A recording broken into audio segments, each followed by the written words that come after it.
Крестьянско-фермерское хозяйство Петровых из села Покровка Амгинского улуса работает с 2019 года. Старт развитию хозяйства дала грантовая поддержка «Агростартап». Ну, вообще, мы с супругой, когда приехали в Покровку, после студенчества у нас сразу с первого года появилось личное подсобное хозяйство. Нам дядя Паша наш дал тёлку. Ну, у меня сразу было такое убеждение, что в деревне нужно держать хозяйство, потому что уже было двое маленьких детей. Нужно было молоко, мясо, ну вот все свое, и труд. Самое главное. Вот он нам дал тёлку, потом родители мои дали. Вообще у нас в семье Петровых так заведено. Старшие помогают младшим в хозяйстве именно. Всегда вот бабушка давала, там дяди, тети. Кто хочет заниматься по одному, всегда кому-то давали. В принципе, для начинания это вот. Потом я с Чорапчи привез 2 раза. Теща отдала и тетя Люба тоже. Тоже помогали. Потом мы опять переехали в город. В городе 5 лет пожили, поработали. Потом вернулись. И уже в 2018 году, когда мы приехали, у нас хозяйство мы сохранили. Также наш дядя Паша держал хозяйство. И в 2018 мы приехали, в 2019 году уже организовали крестьянско-фермерское хозяйство. Поучаствовали в гранте «Агростартап», победили. И вот построили какое-то помещение, приобрели нетели. И вот с этого момента уже с 1 июля 2019 года хозяйство наше существует, вот уже по сей день. В принципе, начали мы неплохо, у нас старт был хороший, у нас свое поголовье уже было, личное подсобное хозяйство, да? Поэтому постепенно и это увеличили поголовье. В разные годы было по-разному, доходило даже до 100 голов.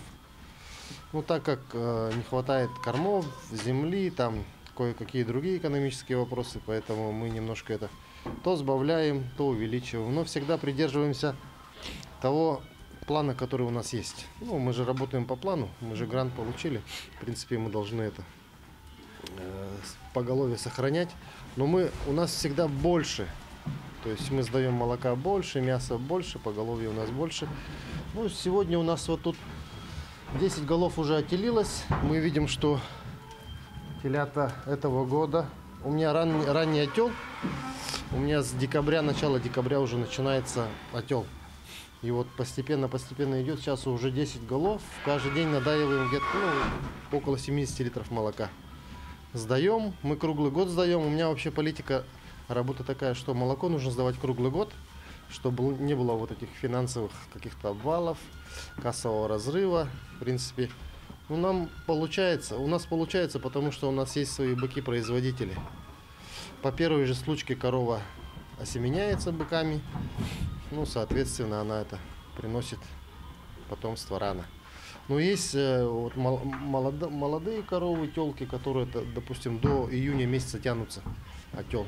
Это тоже хорошо, потому что мы их, считай, где-то до апреля спокойно можем доить. То есть у нас всегда молоко, у нас всегда есть средства, молочные, имею в виду. Поэтому это очень хорошо. Я бы всем советовал, чтобы придерживалась именно такого момента, чтобы всегда было молоко. А то у нас в сентябре запускает коров, в апреле их начинает доить полгода, соответственно, корова. Корова — это сама по себе производитель денег, можно так сказать. Если с точки зрения предпринимательства смотреть на это именно так.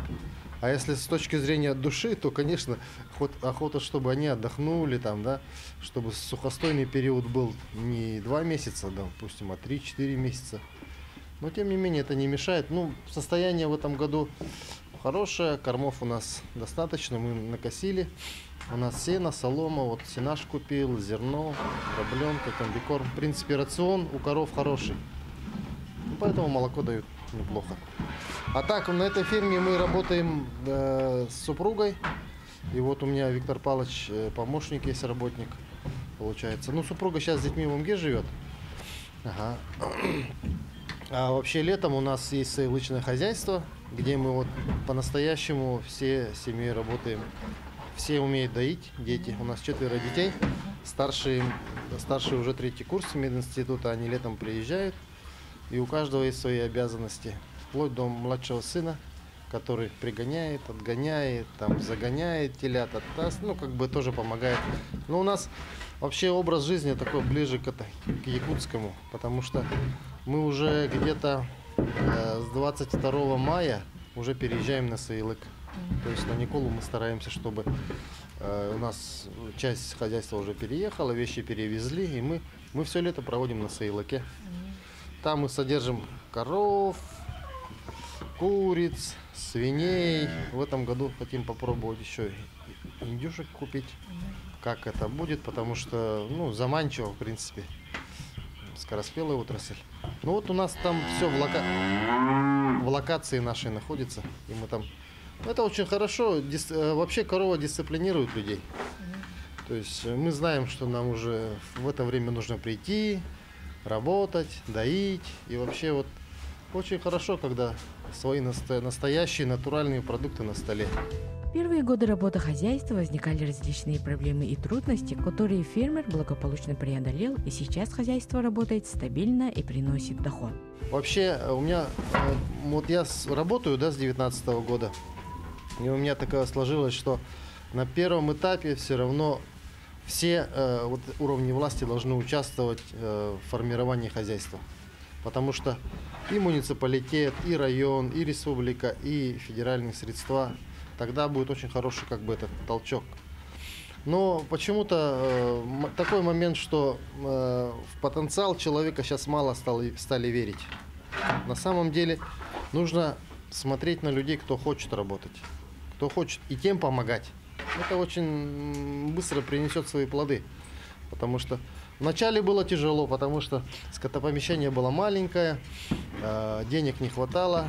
4 года мы выкарабкивались из этой финансовой сложной ямы, так сказать. 4 года денег не было вообще. Работали с утра, такая пахота была конкретно, с утра до вечера и ночью, когда отелы идут, ночью работаешь. В принципе, 4 года. Вот только в 23-м году мы рассчитались со всеми долгами, мы нормально стали платить зарплату, покупать ГСМ, запчасти, косить. Только лишь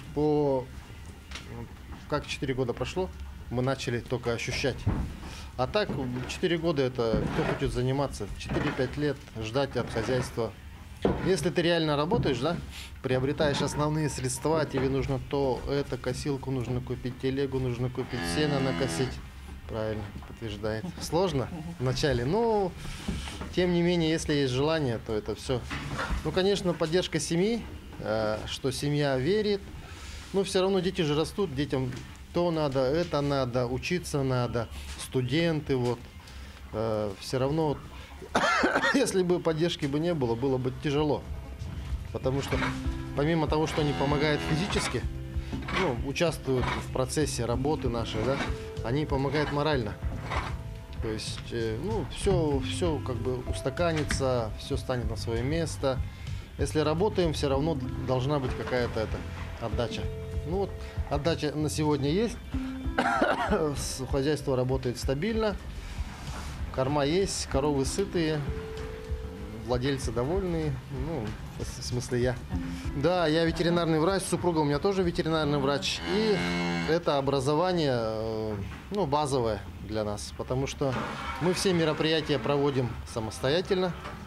Хотелось бы, чтобы все проводить, потому что государство уже нас обучило, мы умеем, но у нас таких возможностей нет, потому что полномочия управления ветеринарии мы бы могли сами. Мы сейчас делаем витаминизацию, сами делаем лечение, какие-то хирургические вмешательства мелкие, сами делаем, обрабатываем, кастрацию делаем сами, что еще? Родовспоможение делаем сами.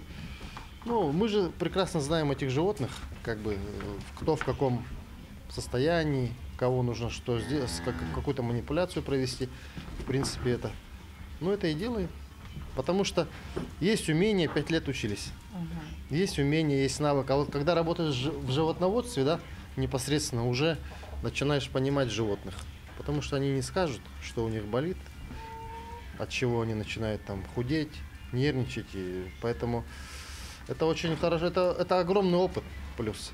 То есть мы каждый день совершенствуемся, каждый день обучаемся в этом направлении. Да, это такой базис, наше образование. Но я думаю, что не зря учились. знания нам сельхозакадемия дала, и мы, в принципе, это пользуемся этим. Это очень здорово. Поэтому большая часть выпускников сельхозвузов, они должны, и СУЗов, тоже работать в сельском хозяйстве. Тогда у нас будет как бы результат. Рабочий день у Петровых расписан поминутно, и чтобы облегчить свои труды, глава хозяйства Игорь Петрович находит разные решения. Вот в прошлом году приобрели данный аппарат, заказали с Китая. Это называется дробилка. Ну, дробит все вот такие вот, все зерно, все злаки, кукурузу, перемалывает очень хорошо. В принципе, производительность у нее большая, аналоги российские есть, они не так дробят. Здесь на 3 фракции можно долбить и дробить. В принципе, это я на самой крупной дроблю, и меня устраивает. Ну, вот, если такое зерно коровам, телятам давать, они как бы это не усваивается, не перерабатывается, полностью не перерабатывается. А если дробленое, то и поедаемость хорошая, и хорошо это усваивается организмом. Плюс я добавляю соль. Вообще в планах у меня было купить миксер и делать комбикорм свой. То есть у нас зерно есть, а у Амгинский занимается. Пшеница, овес и ячмень. Можно и свой комбикорм спокойно делать. Ну, вот рентабельность этой дробилки, она очень высокая, потому что за пару недель она уже окупила свою цену. И она 3-киловаттный мотор, она в принципе много не потребляет энергии. И можно спокойно, я подключил от автомата, на 220 она работает. Вот фермерам рекомендую вот подобные аппараты приобретать. На ним я сено дробил для телят. Вообще я для телят делаю некую смесь сена, немножко соломы и вот зерно, немножко соли добавляю. В принципе, для прикорма нормально. Плюс дроблю большой комбикорм гранулированный у меня тут есть. Телятам сложно его, как бы это, да? Ну, они лижут в основном. Я сюда кидаю, и она спокойно это перемалывает и делает такой, ну, как раз фракция для телят, чтобы они могли слизывать. Ну, с недельного возраста они уже, в принципе. Поэтому такая вот простая, но функциональная вещь в хозяйстве каждого фермера, даже маленького фермера. Плюс для куриц я дроблю тоже. Вот весной свиней приобрету и для свиней буду дробить. Я думаю, что и она стоит недорого. Фермерство – дело не из легких, требует много времени, неустанного труда, энергии и сил. Быть всегда в форме Игорю Петровичу помогает спорт, а именно лыжный спорт. Лыжным спортом Игорь Петрович занимается со школьных лет.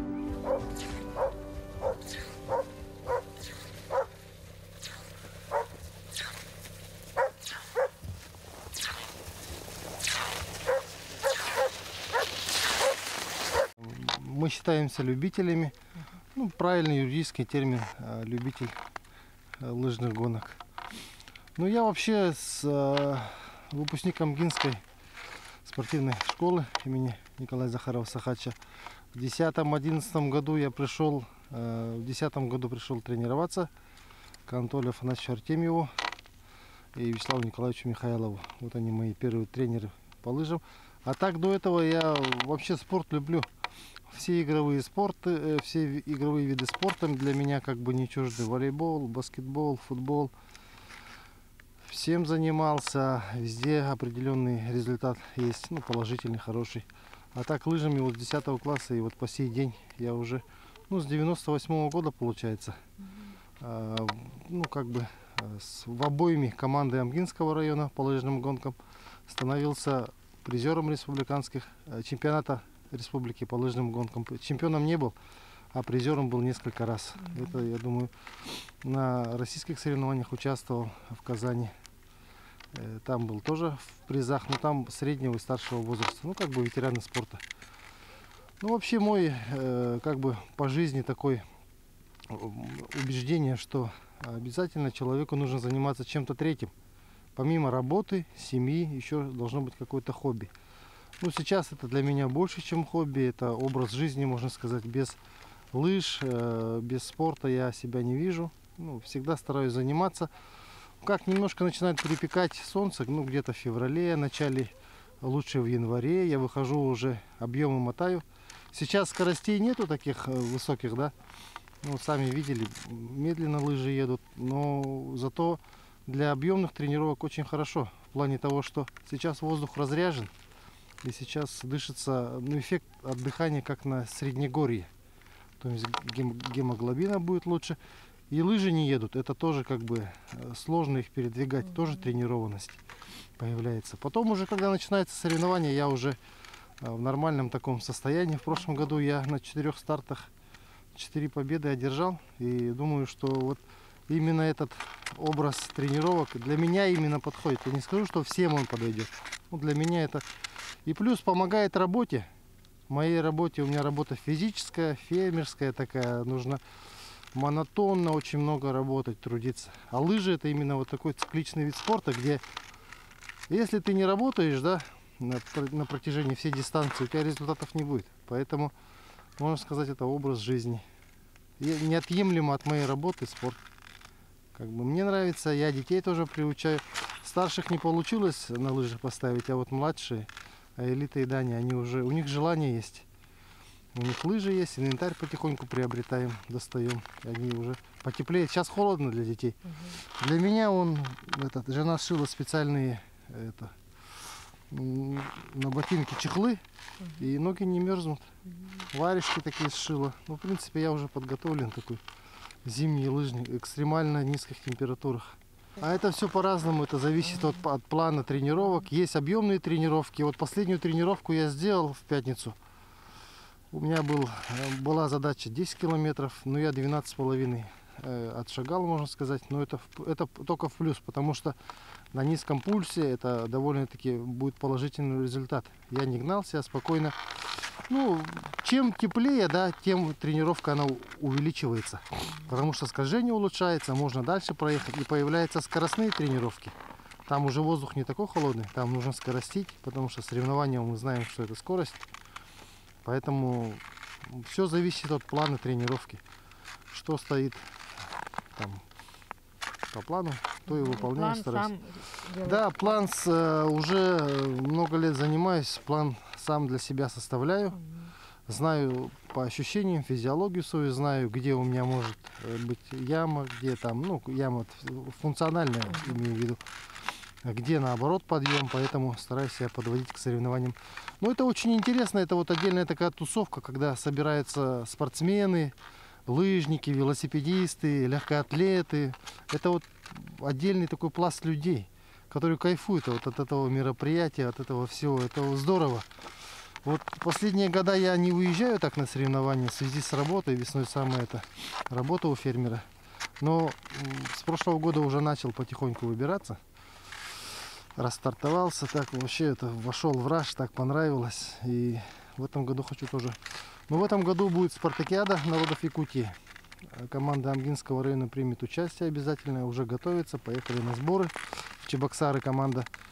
Но я тоже как бы в команду включен, пробегу дистанцию 15 километров классическим стилем. Ну вот, постараюсь подготовиться. Какой-то стимул такой есть небольшой. Ну, тренируюсь, нравится. Да, велосипедным спортом я занимался. Ну, у меня там результаты были больше, чем в лыжах, конечно. Почему-то колеса у меня лучше получается. Много соревновался, много выигрывал, большие дистанции выиграл, 100 километров на шоссе выигрывал. Ну, различные турниры республиканские. Ну, в том числе и был организатором этих мероприятий. Федерация активно участвовал, придумывали, организовывали. Ну, сейчас это движение ушло на нет, но один раз в год, по-моему, можно там посоревноваться, съездить. Но велосипед уже не столько, сколько как средство для передвижения. У меня 9 велосипедов одно время было. Ну, у всей семьи по велосипеду, и у меня 3 велосипеда. Получается 8-9 велосипедов. И все ездят, все хорошо ездят. Дочка в прошлом году выиграла соревнования в МГ, проводили велосипедные среди детей. Ну, то есть вообще тоже мне нравится велосипед. И как подготовка летом тоже хорошо. И на сенокос езжу на велосипеде. Тоже приятно. Всегда в тонусе нужно себя держать, поэтому что-то нужно вот либо кроссы бегать, либо велосипед летом обязательно. Тогда будет и самочувствие будет хорошее, на самом деле, и мысли светлые. Всем хочу сказать, чтобы чем-то занимались, имели свое хобби. Пускай не спорт, но что-то интересное должно быть в жизни. Жизнь должна проходить насыщенно, ярко, интересно. Вот. И призываю всех тоже повышать свой, этот спортивный уровень, можно так сказать. Вот. Также глава семейства является активным общественником. Ни одно мероприятие в селе, районе не проходит без его участия. Так, каждый Новый год Игорь Петрович переодевается в Деда Мороза и дарит радость маленьким жителям своего села.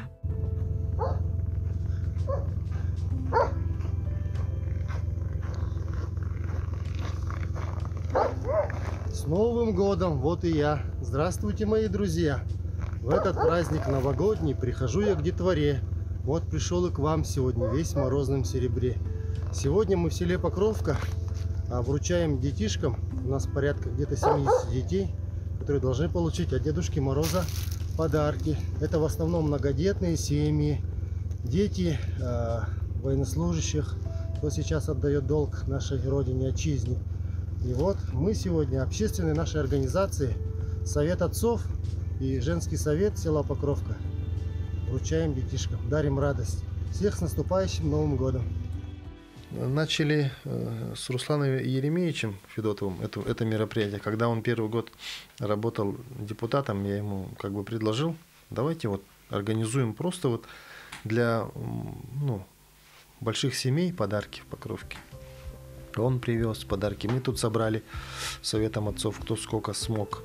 Организовали. Порядка мы каждый год дарили по 70, по 80 подарков детям.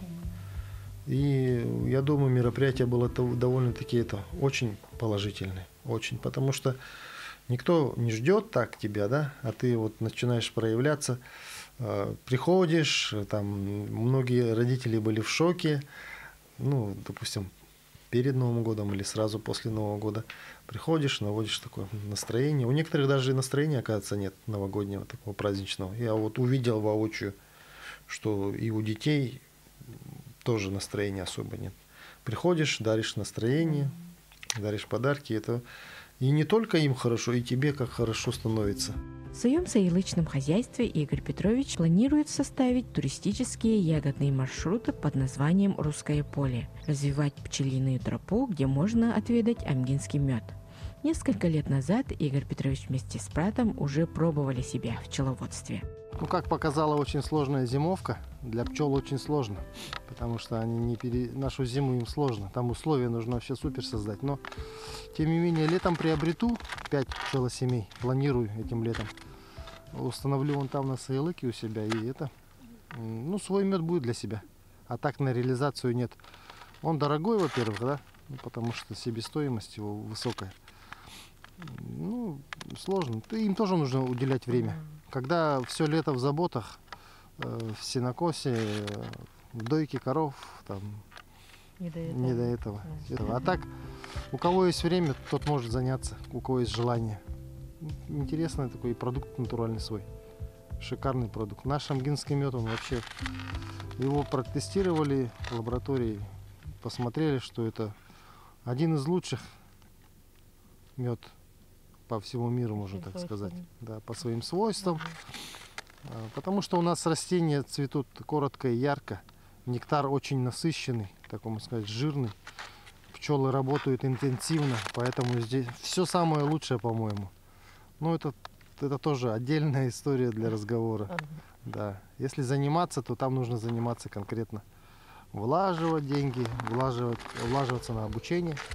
Также в будущем Петровы хотят заняться агротуризмом, где туристы могут приобщиться к сельскому хозяйству и попробовать себя в роли фермера.